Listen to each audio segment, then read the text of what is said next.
জামাইকাবাসীর ব্যানারে মহান স্বাধীনতার ঘোষক, বহুদলীয় গণতন্ত্রের প্রবর্তক, আধুনিক বাংলাদেশের রূপকার, বিএনপির প্রতিষ্ঠাতা শহীদ প্রেসিডেন্ট জিয়াউর রহমান বীর উত্তম এর ৪৫তম শাহাদাত বার্ষিকী উপলক্ষে স্মরণসভা ও দোয়া মাহফিলের আয়োজন করা হয়। স্মরণসভার দোয়া অনুষ্ঠান পরিচালনা করেন জামাইকা মুসলিম সেন্টারের খাতিব মাওলানা আবু জাফর বেগ। স্মরণসভায় বেলাল চৌধুরীর সভাপতিত্ব, এই খলকুর রহমানের সঞ্চালনায় উপস্থিত ছিলেন জনাব আব্দুল লতিফ সম্রাট, গিয়াস আহমেদ, মঞ্জুর চৌধুরী, শামসুল ইসলাম মুজনু, আকাশ রহমান, ডাক্তার ওয়াদুদ ভুইয়া, আব্দুস সাবুর, জসিম ভুইয়া, ফয়েজ চৌধুরী, তোফাইল চৌধুরী লিটন, জসিম উদ্দিন, ফখরুল ইসলাম দিলওয়ার, আবুল কাশেম, রিপন ইসলাম, জামাইকা মুসলিম সেন্টারের প্রাক্তন সাধারণ সম্পাদক আফতাব মান্নান, শহীদ বক্ত সহ স্থানীয় এলাকাবাসী ও বিএনপির নেতৃবৃন্দ।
আমি বিএনপি করি না, কিন্তু বিএনপির অনেক কাজের সাথে আমি জড়িত ছিলাম অনেক বছর।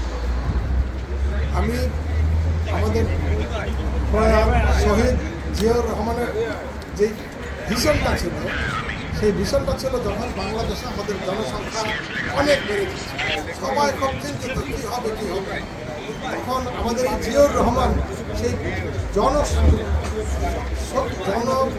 জনগণকে জনশক্তিতে রূপান্তর করার জন্য যে ভিশন দিয়েছিলেন, আমার এটা মনে হয় গত 50 বছর ধরে আমাদের দেশে যে লুটপাট, যে রাজনীতি আরম্ভ হয়েছে, আমার মনে হয় এইবার সেই রাজনীতি থেকে আমরা একটু ঘুরে ফিরে আসতে পারব। সবাই যদি বিদেশে থেকে আমরা চেষ্টা করি, তবে আমাদের একটা খেয়াল রাখতে হবে, আমাদের এখানে যারা সাংবাদিক আছেন, আমি ওদের একটা টিভি শো দেখতেছিলাম বাংলাদেশে, উনি বলতেছিল, খুব নাম করা সাংবাদিক, উনি যদি এখানে আসে আমি তাকে ধরবো, যে প্রবাসীদের দেশপ্রেম নিয়ে আমার সন্দেহ আছে, প্রবাসীদের দেশপ্রেম নাই, এই কথাটা উনি বলতেছেন, খুবই নাম করা সাংবাদিক। আমি এখানে বলবো, আপনারা যারা সাংবাদিক আছেন, তারা আমাদেরকে, যারা দেশের জন্য কিছু করতেছে, দেশকে যারা ভালোবাসে, তাদেরকে আপনারা সামনে নিয়ে আসবেন, যাতে করে ওই ধরনের তথাকথিত সাংবাদিক বড় বড় কথা না বলতে পারে।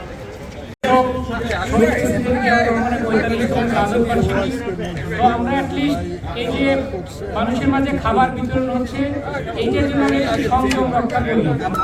জামাইকাবাসীদের উদ্যোগে আয়োজিত আজকের এই শহীদ জিয়াউর রহমানের স্মরণ সভা, দোয়া মাহফিল, ৪৫তম শাহাদাত বার্ষিকী উপলক্ষে এই আয়োজিত অনুষ্ঠানে সর্বস্থানের নেতৃবৃন্দকে জানাই على محمد وعلى آل محمد كما صليت على إبراهيم وعلى آل إبراهيم إنك حميد مجيد اللهم بارك على محمد وعلى آل محمد كما باركت على إبراهيم وعلى آل إبراهيم إنك حميد مجيد الحمد لله। মহান আল্লাহ পাক রব্বুল আলামিনের দরবারে আমরা সকলে এখন দোয়া করব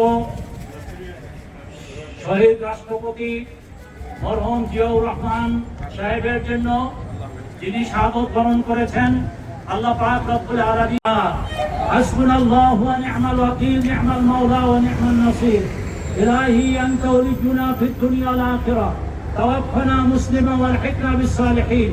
রব্বুল আলামিন, আপনার কাছে ফরিয়াদ করি, আল্লাহ আজকে শহীদ জিয়াউর রহমান সাহেব, আল্লাহ তার এই ৪৫তম শাহাদাত বার্ষিকীতে আমরা দোয়া করতেছি, আল্লাহ মেহেরবানি করে তাকে আপনি জান্নাতুল ফেরদাউস নসিব করে দিন। আল্লাহ আমরা বাংলা মায়ের সন্তানরা পৃথিবীর যেখানেই থাকি না কেন, আল্লাহ যারা বাংলাদেশের জন্য যারা নিজেদের জীবন উৎসর্গ করেছে, আল্লাহ তাদের জন্য আমরা দোয়া করি। আল্লাহ খাস করে শহীদ জিয়াউর রহমান এবং তার ফ্যামিলি, তার পরিবারবর্গ সবাইকে আল্লাহ আপনি কবুল ও মঞ্জুর করে নেন। আল্লাহ আমরা এখানে আছি, এই দেশে আছি, আমরা এখানে বসেও আমরা দেশের জন্য দোয়া করি। আর বিশেষ করে যারা দেশের জন্য কাজ করেছেন, শহীদ জিয়াউর রহমান সাহেবের জন্য আমরা তার আত্মার মাগফিরাত কামনা করি। আল্লাহ ইয়া রাব্বাল আলামিন, এখানে যত আল্লাহ এখানের যত লিডার তারা এখানে আছেন, বিশেষ করে বিএনপির যারা লিডার আছেন তারা আছেন, এবং বিভিন্ন রকম লোকেরা যারা শহীদ জিয়াউর রহমানকে ভালোবাসেন তারা আসছেন দোয়ার জন্য।